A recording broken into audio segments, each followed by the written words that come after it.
Ученици, добре дојдовте во Е-училница по наставниот предмет Природни науки за 5-то одделение.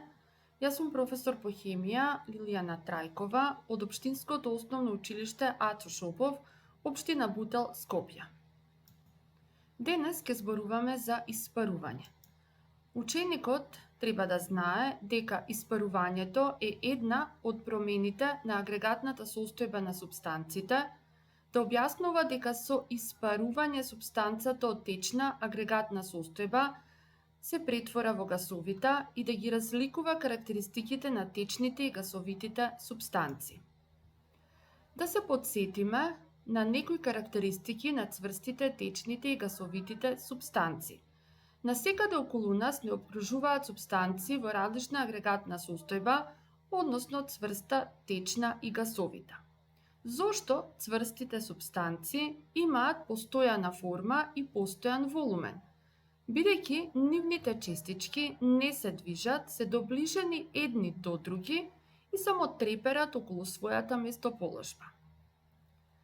Течната супстанца има постојан волумен, а не постојана форма, бидејќи нивните честички се движат, но не на големи растојанија. Гасовитите супстанци имаат непостојана форма и непостојан волумен, бидејќи нивните честички се движат побрзо и на големи растојанија. Имаме течна супстанца. Што ќе се случи ако ја загрееме? Во тој случај, супстанцата од течна агрегатна состојба ќе се претвори во гасовита агрегатна состојба со загревање. Зошто се случува тоа? Тогаш частичките на течната супстанца добиваат енергија, топлинска енергија и почнуваат да се движат побрзо и на поголеми растојанија, односно да се оддалечуваат частичките едни од други. Тогаш супстанцата од течна агрегатна состојба се претвора во гасовита агрегатна состојба. Оваа промена на агрегатната состојба на супстанците од течна во гасовита со загревање се нарекува испарување.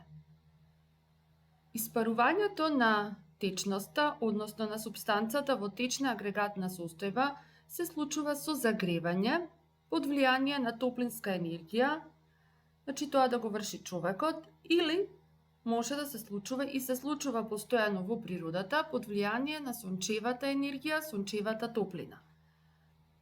Значи, супстанцата од течна агрегатна состојба со загревање испарува и тогаш се претвора во супстанца со гасовита агрегатна состојба. Како што рековме, испарувањето на водата во природата се случува постојано. Од било која водна површина, водата испарува под влијание на сончевата топлина.